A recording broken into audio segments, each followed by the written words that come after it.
दोस्तों, सांप और मोर जन्नत से आए हुए जानवर है। जन्नत में घूमने फिरने और खाने पीने को बहुत कुछ था, लेकिन जन्नत में अकेले और तन्हा होने की वजह से हज़रत आदम अलैहिस्सलाम उदास रहते और अल्लाह तबारक व ताला ने हज़रत आदम अलैहिस्सलाम की बाएं पसली से बीबी हव्वा को पैदा किया और यूं हज़रत आदम अलैहिस्सलाम बीबी हव्वा का साथ पाकर खुश हो गए और वो दोनों जन्नत में खुश रहने लगे।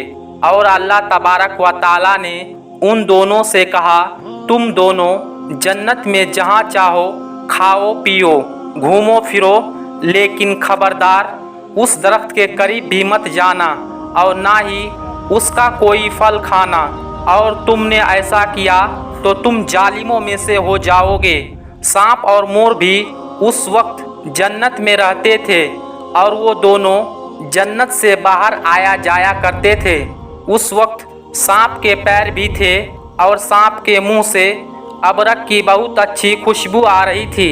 और मोर आज जितना भी खूबसूरत है वह उससे भी कहीं ज़्यादा खूबसूरत हुआ करता था।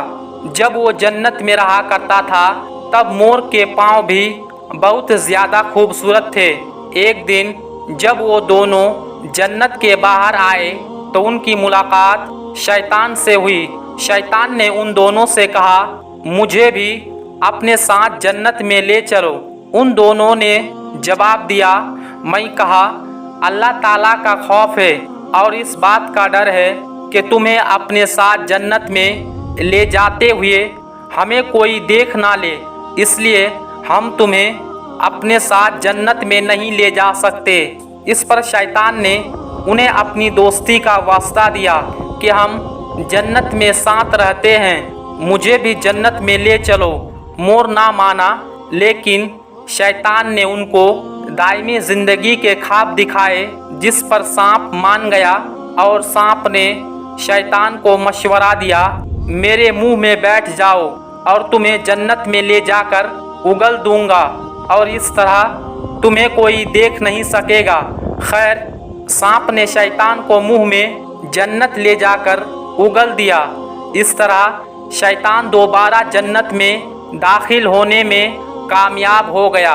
शैतान ने जन्नत में हज़रत आदम अलैहिस्सलाम और बीबी हव्वा से मुलाकात की और उनसे कहा कि मैं तुम्हारा खैर ख्वाह हूँ, तुमने जन्नत में अभी तक उस फल को क्यों नहीं खाया।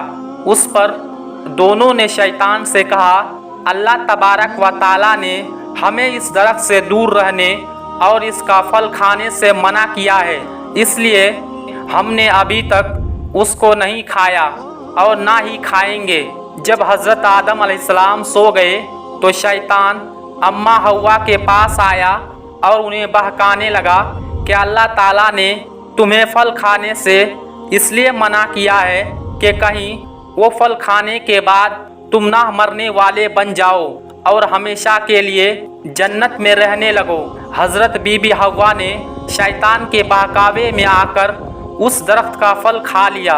हज़रत आदम अलैहिस्सलाम सोकर उठ गए तो बीबी ने उन्हें भी उस दरख्त का फल खाने में मजबूर किया और वो फल हज़रत आदम अलैहिस्सलाम को खिला दिया। जैसे ही उन दोनों ने उस दरख्त का फल खाया तो उनका जन्नत का लिबास उतर गया। तभी अल्लाह तबारक व ताला ने उन दोनों से कहा कि मैंने तुम्हें उस दरख्त के पास जाने से और उसका फल खाने से इसलिए मना किया था, लेकिन तुम दोनों ने मेरी बात ना मानकर उस दरख्त का फल खाकर अपनी जान पर बहुत जुल्म किया है। तभी हज़रत आदम अलैहिस्सलाम और बीबी हव्वा को अपनी गलती का एहसास हो गया और उन्होंने अल्लाह तबारक व ताला से गलती की माफ़ी मांगी।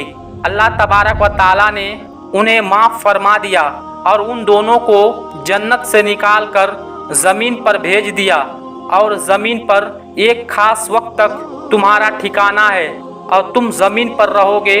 अल्लाह ताला ने शैतान को जन्नत में लेकर आने पर मोर की खूबसूरती छीन ली और जिन पैरों से वो शैतान को जन्नत में लेकर आया था उन्हें बदसूरत बना दिया। और जिस सांप ने मोर को शैतान की मदद करने का मशवरा दिया था, अल्लाह तबारक व ताला ने उसकी मुंह से अबरक की खुशबू छीनकर सांप की मुंह में जहर भर दिया और सांप की टांगे छीनकर मोर और सांप को जन्नत की इस खूबसूरत जगह से हमेशा हमेशा के लिए निकाल दिया। दोस्तों, आज की इस वीडियो में बस इतना ही। मिलते हैं फिर एक नई वीडियो के साथ, तब तक के लिए खुदा हाफिज।